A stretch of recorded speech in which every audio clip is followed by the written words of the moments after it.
Welcome back to the Church Biz podcast. I'm here with Chris Maloney in a new studio. Yeah, Isn't this exciting? I love it. Yeah. Looks A good. little bit different angle. We're face to face now having genuine conversation I know. with one another. So, I like it. You've done a great job with the yeah. setup, and this is a good. I just have my notes right here in front of me on the computer, and we can just chat, have a conversation Yeah. for this podcast. Other people can listen and watch. And so, yeah, but we thought we would do a podcast to highlight our new ebook that's really designed for church planners, but also is applicable to existing churches, called the Church Planner's Guide to Finance. And so I thought it'd be great for us to test out the new studio. I keep wanting to look at the camera instead of look at you, but and talk a little bit about that resource that's in our resource library. And then we've also got it available for free download for anyone who clicks and signs up. You can get a free copy. So we'll tell you how to do that at the end of the show. But I thought we could walk people through kind of the 11 chapters, just give a high level overview of what's in the resource, and kind of also explain a little bit of what you brought in of how does this apply to existing churches as well. So Yes. yeah, we can, if you don't, did you have anything else on the intro or?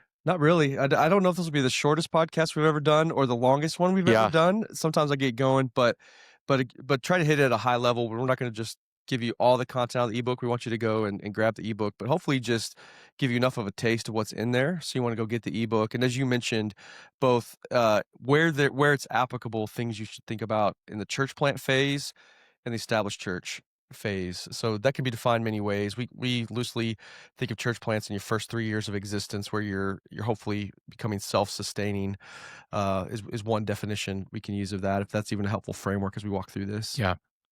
Yeah, it's good. Last thing I'll say before we go in is when we put together this ebook, one of the things that I had in mind was I planted a church about 12 years ago. Well, no, 14 years ago now. And these are kind of the things that I wish someone would have laid out for me when I was planting a church. Yeah. And so our hope is we want it to be for existing churches, and we'll talk about that. But if you're a church planner, this is kind of your manual that you can look at for all things finance and kind of have it just spelled out for you. So that's a little bit of the heart behind this, and why we created it was to be kind of that, hey, we don't want you to miss anything. We want to put all the essential things into one resource. And so, yeah. For sure. You did a great job with the content, and I'll give a plug for Sydney at Small Eye Creative. Did an awesome job designing it. Yeah. I think it looks great. Yeah. All of our branding and everything that looks good, Sydney probably did that. So I don't know, Sydney, we don't know if you want to be plugged, but we're plugging you. Yeah, So yeah. All right. Yeah. Sounds good. Well, you want to jump in? Yeah, let's do it. Okay, so the ebook, which will guide our podcast today, has 11 chapters, and we're just gonna walk through it, and let me just give you a highlight of what those chapters are, or a listing of what those chapters are. Within the ebook, there is chapter 1, entity setup; chapter 2, creating bylaws; chapter 3, getting a bank account; chapter 4, online giving; chapter 5, managing donors. Next is understanding minister tax, setting up payroll, creating a budget, tracking expenses, establishing solid financials, and teaching for stewardship. So that's the final 11th chapter of the ebook. It's 48 pages total, so it's meant to be something you can quickly get through, or you can just obviously go to a specific chapter within the book to look at a specific topic. But going back to the top, chapter 1 at the very outset is entity setup. And so that's when you're a church plant, that's the first thing that you've got to get done, is you got to register with the state and with the IRS as a legal corporation. So you start as a corporation that is a nonprofit corporation, and you register with the IRS. You get an employee identification number. You go register, and you also go register with the state where you're conducting business, where you are. It was the state where you are, and then after that is complete, after you've registered with your state and registered with the IRS, then you go through your exemption process at the federal level. It's a Form 1023, and that is why you exist as an exempt organization.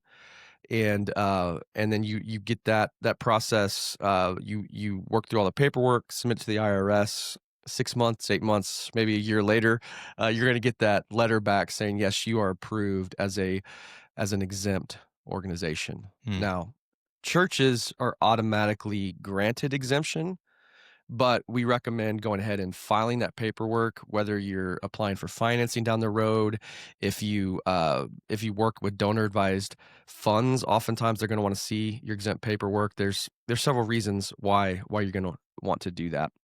Um, so that would be on the church plant side. For our established churches, we would recommend just periodically going back and checking those filings and see, uh, do you have the correct address on file with the state, with the IRS? Something else to consider too is you have to list church directors or officers. So if there's someone that's no longer a part of your church, then you would want to update that paperwork as well. If just to have that correct with the IRS or with the state agencies. And then another thing to consider too that I would highlight is oftentimes as a church grows and matures, you start to have more ministry programs. And maybe there's a ministry program, like maybe you have a Christian school, maybe you're allowing a nonprofit to use your facility, you have a Mother's Day Out program. There could be any number of examples.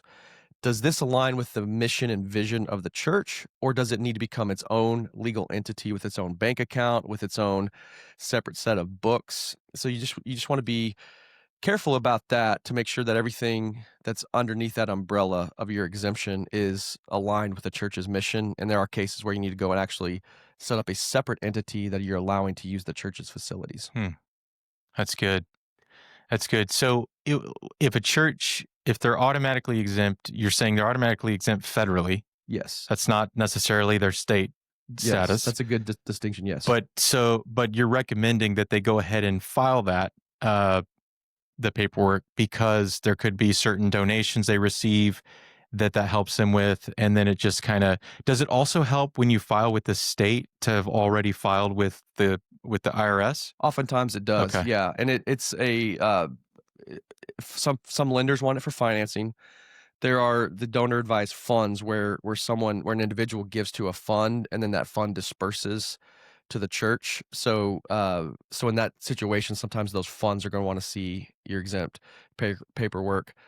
Sometimes a bank wants to see it when they're setting up a nonprofit Mm. account. So that's a third reason. Yeah. And yeah, and that's a good distinction you made as well with the state. Is a state exemption is separate than your federal exemption. So, for example, we work the most in the state of Texas, where we are located when we do this work. Texas has either an AP 204 or AP 209 is the state exemption form for franchise tax. We don't have individual income tax. We have franchise tax for businesses, and we have sales and use tax for goods purchased. And so that exemption paperwork exempts a church from both the sales and use tax and the franchise tax as a corporation.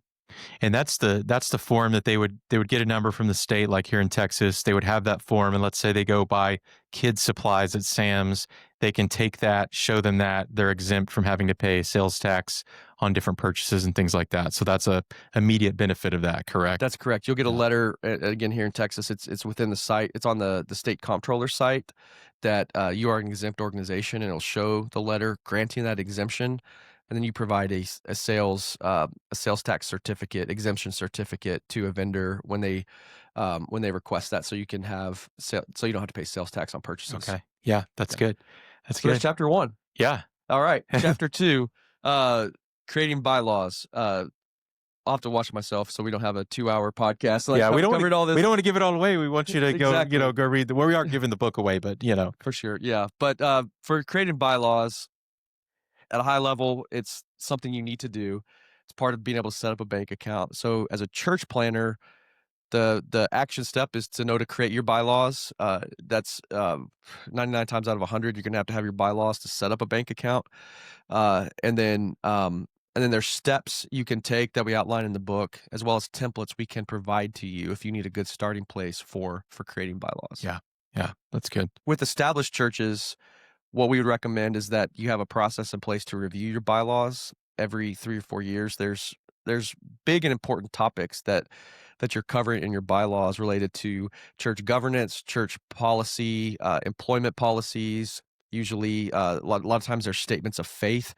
Those bylaws around how you handle certain issues that are important, either timeless issues or culturally timely issues within those bylaws. So that's our recommendation for more Mm. established churches, is to go back and review regularly and make sure it still works with your church governance structure. Yeah, when I talk with church planners, I tell them to find 2 or 3 churches that you respect that are similar, look at their bylaws, don't steal them, do Yeah. your own, but maybe use that as a template or a starting point and as you're creating those. So yeah, but also like you said, for existing churches, you're not at the same place in year 4 as you are in year 14. And so you need to go back and make sure that all of those things align. Would you say that it's not the government really wants to make sure they aren't necessarily telling churches how to operate, but they want to make sure that churches are operating according to their governing documents. Is that an accurate statement? That's accurate statement, Yeah. yeah, and then most state registrations too, I haven't tied that in yet, but you have to provide your bylaws as part of the state registration process. There's a lot of information from the bylaws, that goes into the federal exemption application as well, and then you'll also attach your bylaws when you file federally. So, it is important on back to chapter 1 for entity setup, and then it is also, this is your charter document stating your purpose and why you are a federally exempted and state Mm, exempted organization. yeah, that's good. And then down to the operational level too, you wanna have in place just, just how you're led, like who has control, or I say control, who can direct the finances? Is it an elder-led church? Is it a staff-led church? Is it a congregationally led church? And all that should be spelled out clearly for how funds are utilized, for staffing policies, disciplinary measures, all the things that you normally see within bylaws. Yeah, that's good. Chapter 3 is getting a bank account.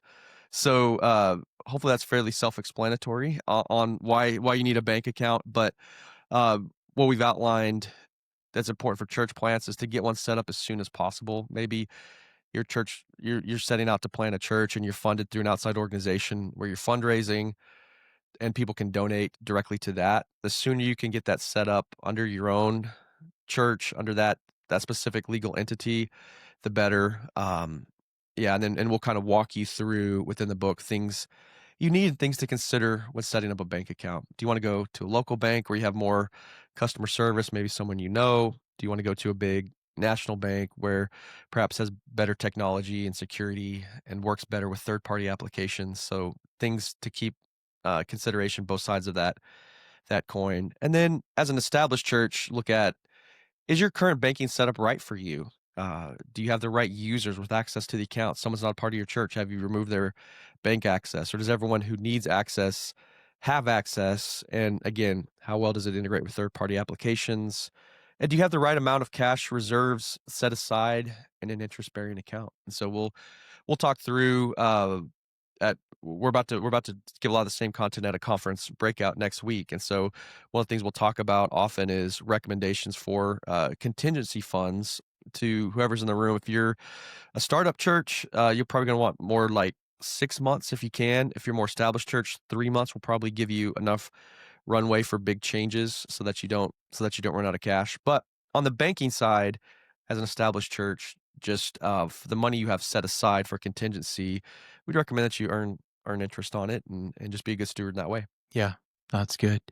Yeah, and I would say go through our guide and look at I think you mentioned this, but we put in there many of the things a bank is going to want to know. Save yourself the multiple trips. Yeah. Going to the bank is always an adventure. It's not quite as bad as like buying a new car or buying a car, but it's always going to take a little time. So try to look at our list. We tell you most of what they're typically going to ask for.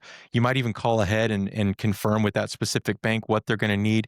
And make sure I mean, this sounds simple, but make sure you take all that stuff just to save yourself a trip and that you can kind of get that open without, having to go home or having to wait another couple days. So, Yeah. yeah. Yep. Chapter 4, online giving. So you're gonna want to have a donor management software that links up with a merchant account, so people can give electronically via ACH and credit card. Typically, that's housed on a website, and we have a recommendation in the book for three that we recommend that we've seen work really well. with churches was Planning Center, Subsplash, and PushPay. Is that correct? Did I get those Yeah. three? I got Yeah. those three right. And so, what I would just highlight around online giving is we would recommend identifying someone as early as you can who can help with financial tasks and even kind of starting a finance team and tasking someone else that can enter cash and check batches and send year and donor letters and just start that early on in the process of a church so that it's not everything financials running through just the lead pastor Yeah. who's just kind of starting from ground Yeah. zero. Someone should make a class that trains Yeah. finance teams. Yeah. Yeah. Someone should. Yeah. Yeah. That'd be a good FT idea. 101. Yep. Plug that. We did that. But no, yeah. And then even moving on to established churches, again, like with a lot of these things, just every few years to evaluate, is this working how it's supposed to? Is the online giving platform that we're using the best one? Can they text to give? Can they give off a QR code? How well does it integrate with your bank? Some of these things we've already touched on. But what I think is really important, especially as you grow as a church, is that you're capturing all giving in one system, that so that you can cash, checks, credit cards, it's all going into one place. So again, you have someone entering those donations for you.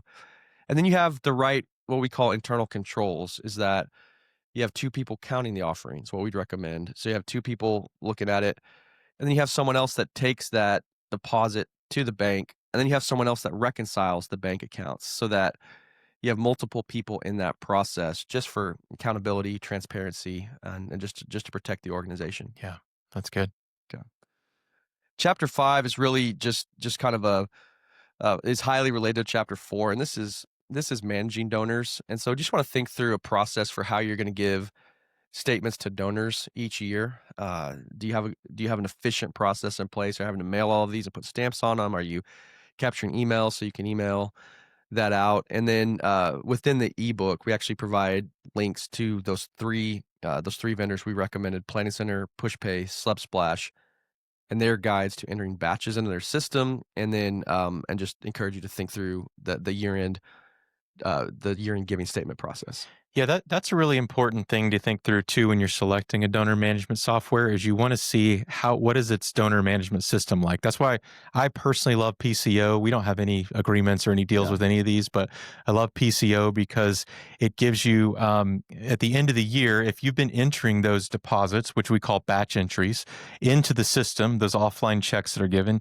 if you're entering those, putting a donor's name, all the correct information, well, then when it comes time to run your statements at the end of the year, PCO can generate those in a matter of 10, 15 minutes, and you can send them by email. You can have them, you can print them and mail them out.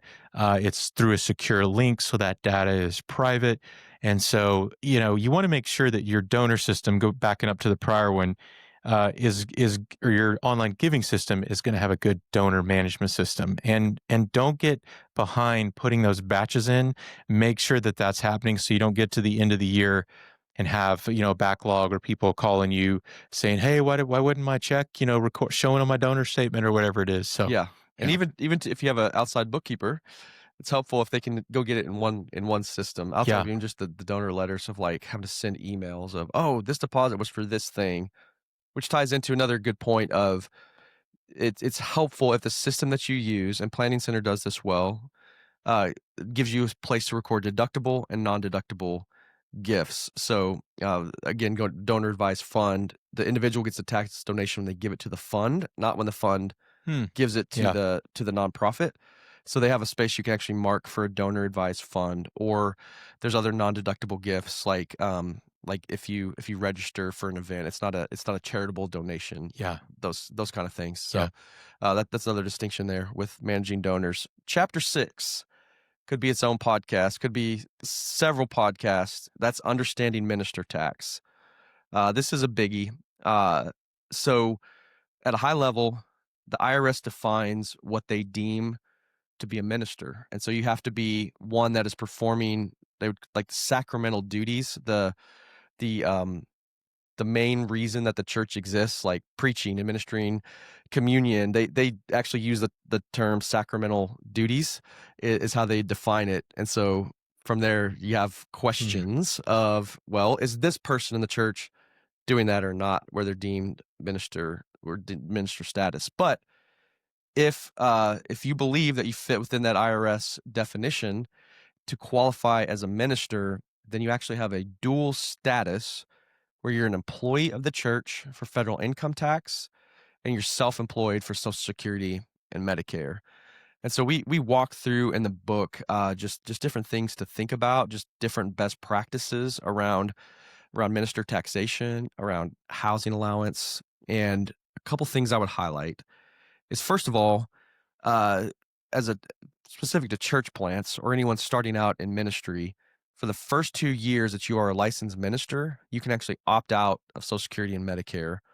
And you're opting out based on religious grounds for religious reasons. It's called Form 4029. If the IRS grants that exemption, then you are not required to pay into Social Security and Medicare. So you don't have to pay into it. Then you also won't receive it whenever you retire. So you have to think about other retirement means outside of Social Security and Medicare.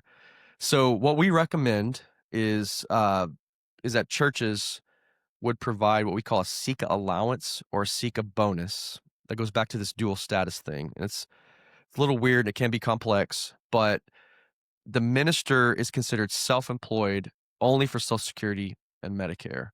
So if you're an employee of the organization, you pay half in your Social Security and Medicare, 7.65%, and your employer pays the other 7.65%. When you're self-employed, you pay the full 15.3% for Social Security and Medicare. So as a minister, if you take a housing allowance, you exempt the housing allowance from your income that is federally taxed. But you pay double into Social Security and Medicare because the church cannot pay on your behalf because you're considered self-employed. Mm. So there's a lot there. But at a high level, one, you just want to have a general understanding of that because when we do minister tax returns, sometimes say, "Oh, I'm exempted from this for federal," but you're paying 15.3 on housing and salary, and so sometimes, especially starting out, until ministers know this, they get a lot bigger tax bill than they thought because they haven't been making estimated tax payments, they haven't been saving for the full Social Security and Medicare. So Mm. what we recommend is if you can, as a church, pay your ministers a SECA allowance or SECA bonus. It's taxable wages to them, but it's can be, the 7.65, 8% that hopefully they are setting aside to make estimated tax payments or setting aside for when they file their tax return to cover that additional self-employment requirement Mm. that they have as a minister. Yeah, that's good. Yeah. And then I would say for established churches, as you grow and you're building out your teams, does someone on your team have the proper understanding of minister tax to help advise your ministers? Are you paying a SECA bonus? If not, can you? And then, are you in compliance with filing housing forms each year? The IRS wants to see that housing allowance is approved ahead of time, not paid in arrears, and that it's reasonable.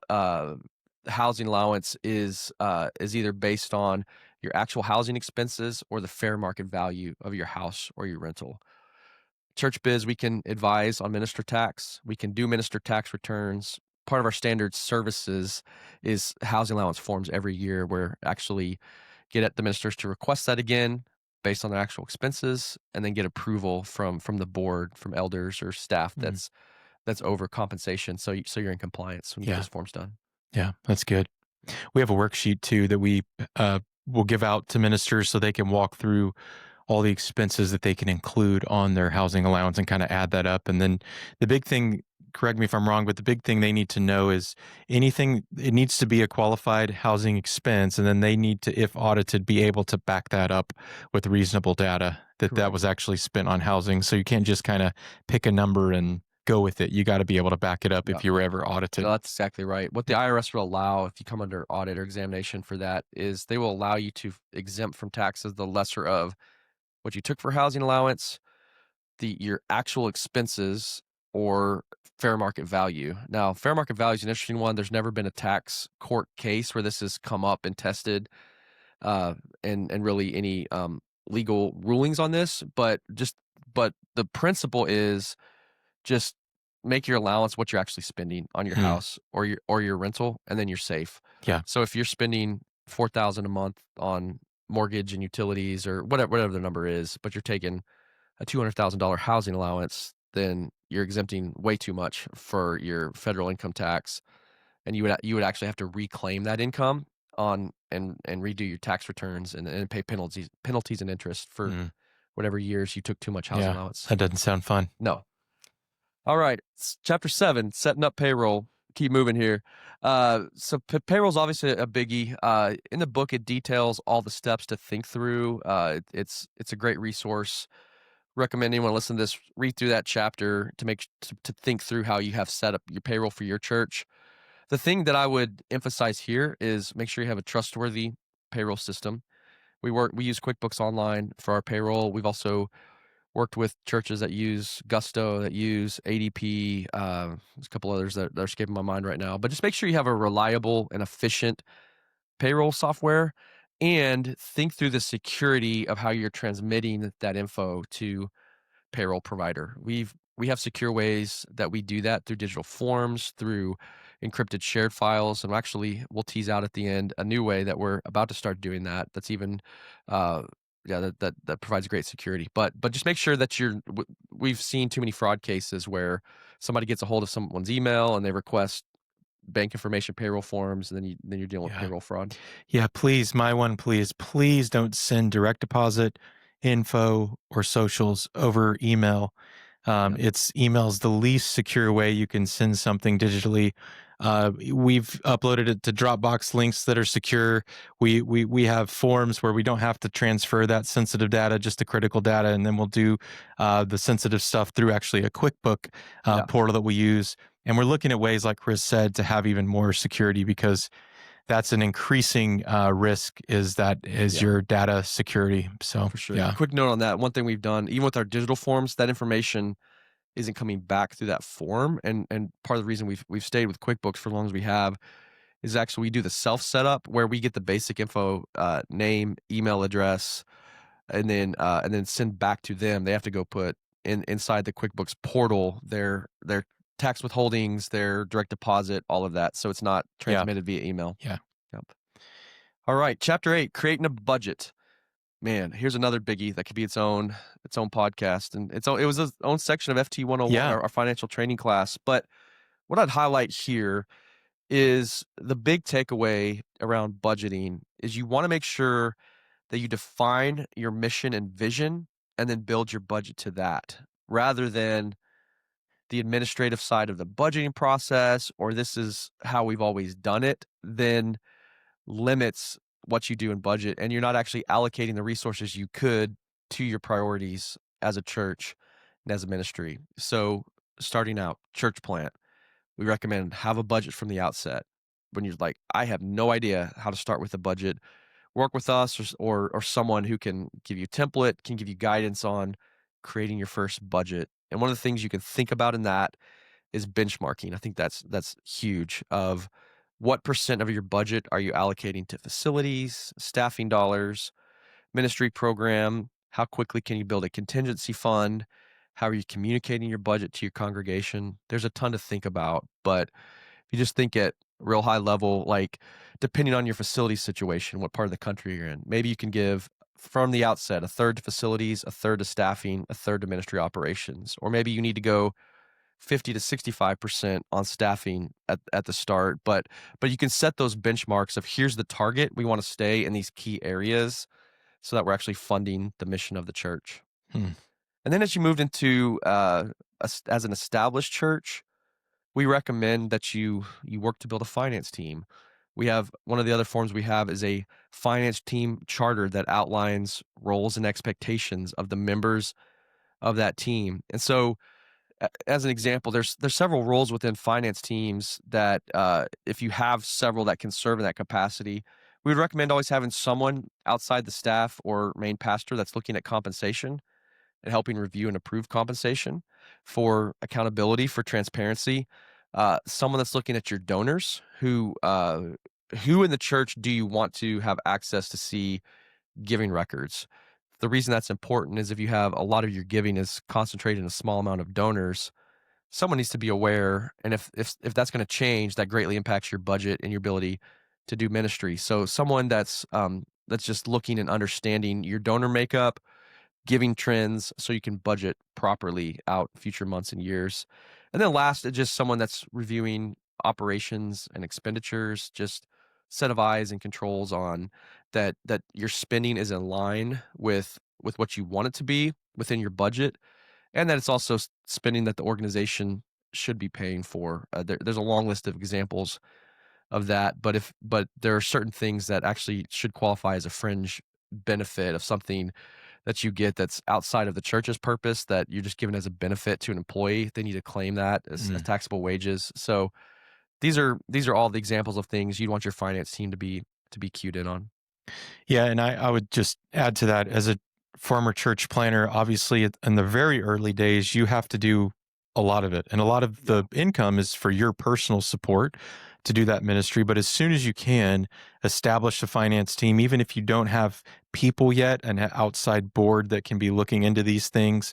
Yeah. And you mentioned that being aware of donors. I think that's a great point. And on the flip side, as soon as you can as a pastor, this is just my personal recommendation. Have someone you trust who you don't see all what everyone gives.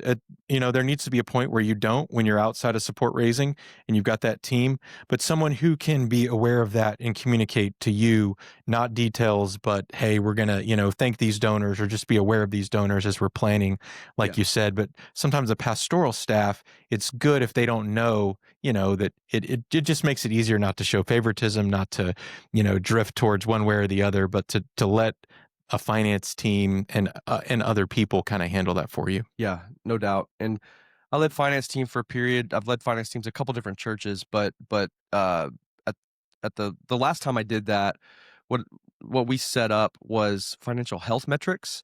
So our finance team actually approved uh, how much cash on hand, debt to revenue, total staffing costs, facility costs, general expenses, how much we wanted to try to be saving every month. And so we had these target metrics that if we're gonna borrow beyond this debt percentage that we've set, then we need in our context, we need elder and finance team approval to do that. And so we would benchmark that against here's what we want it to be. Here's what we use Cap and Kraus, ECCU, and church law and tax. Here's what they say it should be. So there's tools out there that helps you with these metrics as you're thinking about your finance policies, help you stay in line Hmm. with what experts in that field believe is reasonable in those areas. Yeah. Chapter 9, tracking expenses. This is a subset of budgeting. It's on the expense side, but really just from day one at a church plant, you just want to think about one, is somebody looking at all the expenses, understanding them, approving them? Do we have efficient tools to do that? And are we spending in alignment with our budget? And then as Yeah. time goes on, don't let it get stale. Regularly review it, think about it, and if you have the right controls in place for all your expenditures. Yeah. And I'll just add, in our day with all the software out there and technology, there's no reason why you shouldn't have a even free tool that's in place that can help you make sure you're coding everything. We do Divi cards. We've helped church planners get those. We've utilized tools like Uncat or Yeah, Expensify, um, and find something to make that a simple process for you, and do not let it pile up. I will yeah, just say that is, as someone who did let it pile up at different times, you want to stay on top of that. Find a tool that makes it easy and simple, and then follow that policy that you set with your finance team and do that yeah. work. In this day and age, it should be make the purchase, get a notification on my phone, snap a Yeah. picture, code it right there, Yeah. or go to your computer and do it. It should not be Yeah. difficult, laborious. You shouldn't have to be printing out, bank statements, putting handwritten notes next to charges. Yeah, And us as your accountants and bookkeepers will love you more. Well, we wouldn't yeah, put up with that, but yeah, well, maybe we would for some of you. But yeah. 2 more to yeah. go. Chapter Okay. 10, establishing solid financials. So, in the book, we walk through the different financial statements. I'm gonna use the business terms just because it's more common. Balance sheet, profit and loss, statement of cash flows.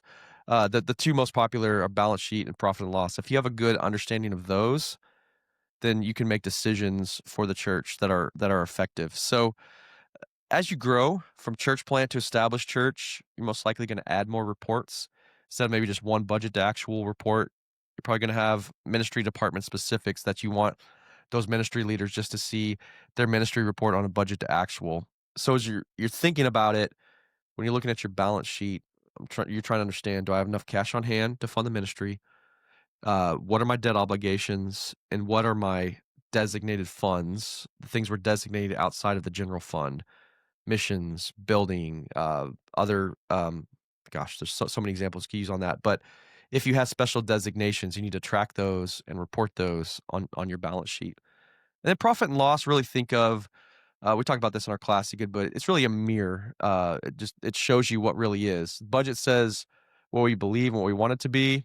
Your profit and loss, this is what actually is. And so you can review that and get real-time feedback year to year on if your spending is aligning with your vision and mission. And then also another metric that gives you on your profit and loss is the generosity and stewardship of the church. How well are you teaching on that? Is it reflected in your giving totals? And which is actually a great segue into chapter 11, the final chapter, teaching for stewardship. So I'll kick it over to you and just talk through why it's important to teach on stewardship as pastors, as leaders of the church. Yeah, well, I mean, from my own experience, I think early on, church planners are tempted to just not talk about finances. We've seen finances abused in the church. We've all been a part of churches where maybe that we felt like they talked about finances too much.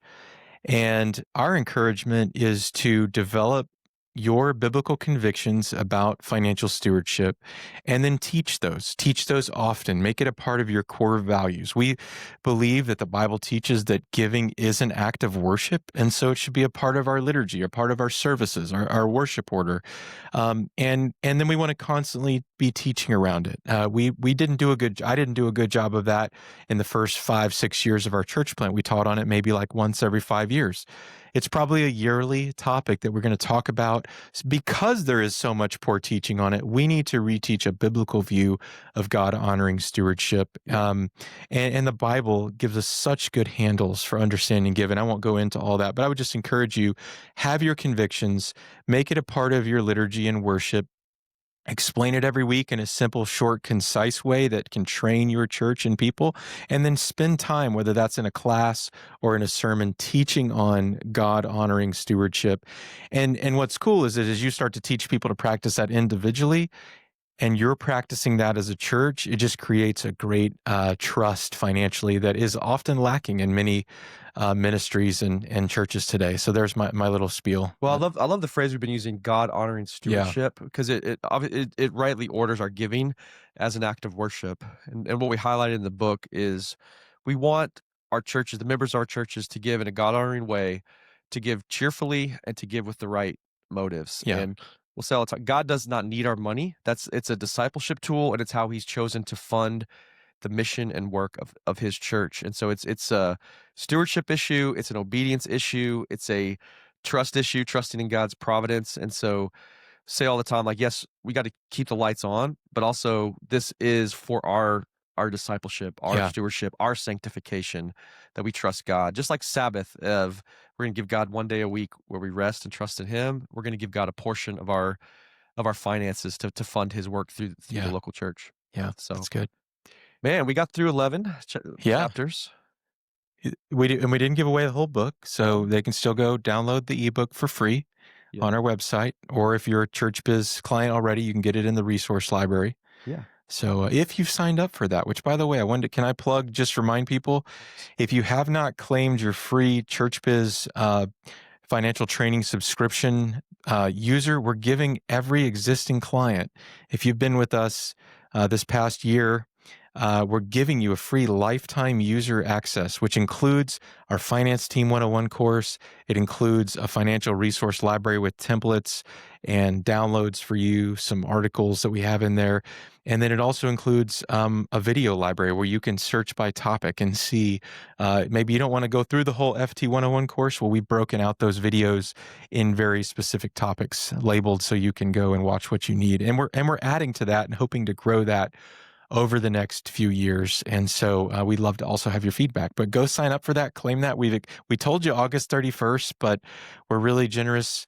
And so we're extending that deadline, and just want to encourage you, if you're an existing client, you should have a code. You can reach out to your CSR. You can reach out to us.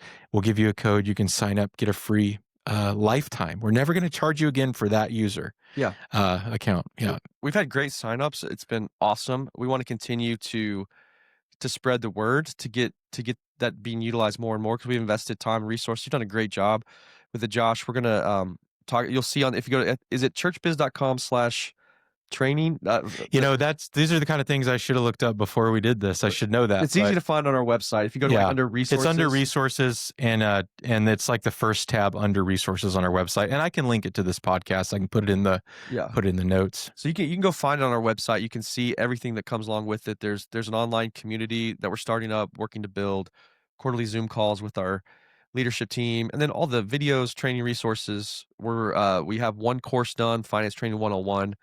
We're filming and releasing by the end of this year a church plant specific finance course. That'll be a lot of what we talked about. A lot of this in depth, but a 30, 40-minute session on every one of these. Yeah. So And I know we normally have fun time at the end of the podcast. You always have a fun time podcast or a topic, but today maybe we just make one other plug, something that's coming up if any clients are still listening.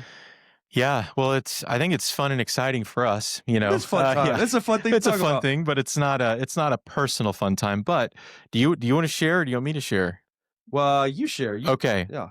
So, and I don't want to give too much away, but we'll just kind of tease this. But we are looking in the next few months to launch a client portal for all ChurchBiz clients, where we can communicate securely, where we can share files, where you can get a high level updated interactive reporting feature.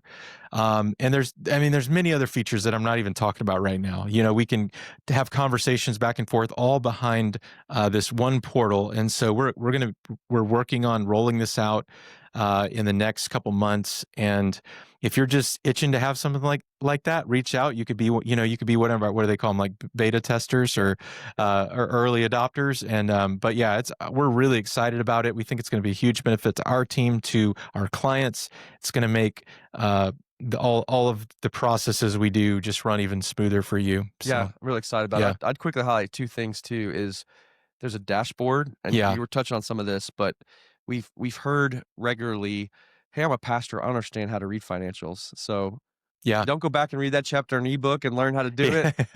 We can actually supplement that with a customizable dashboard that just visually represents whatever key metrics you want to see, or clearly calls out cash in the bank, your whatever that could be, your monthly giving trends, all of that is in an easy to get to dashboard inside the portal, which you'll just access via a link. It's the same link every time that's specific to your registered email address. So it's not another thing to keep a login or another app on your phone. It's just we'll push it to you when we have something we need, or you can always go communicate with us in that. And so really excited about it. We're gonna have so many options. We can put resources in that portal. It'll be a one-stop shop for you for everything ChurchBiz related. So now I want to end with this. Okay. All right. We're talking about portals, and I know this is not the portal, but let me just say, the Texas Tech Red Raiders really did a good job recruiting that portal, transfer portal, different kind of portal. That was a great segue last year, right? Great segue. 3-0 right now.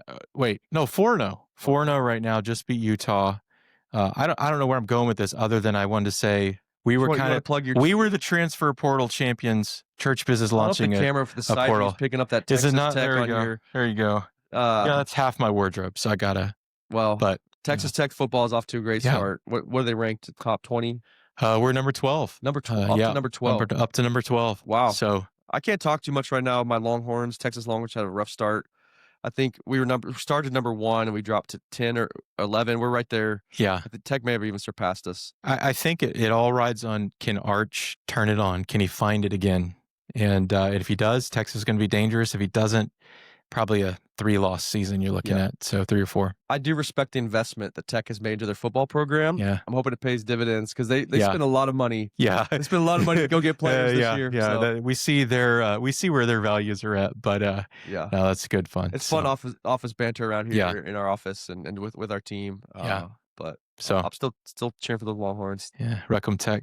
Yep. All right. Well, thank y'all so much for tuning in. And we hope this resource will be a blessing to you and your church. And if you know a church planter, pass it along. It's free. All they got to do is put in their name and email, and we give it to them for free. So pass it along. Thanks so much for listening. That's all we have for today.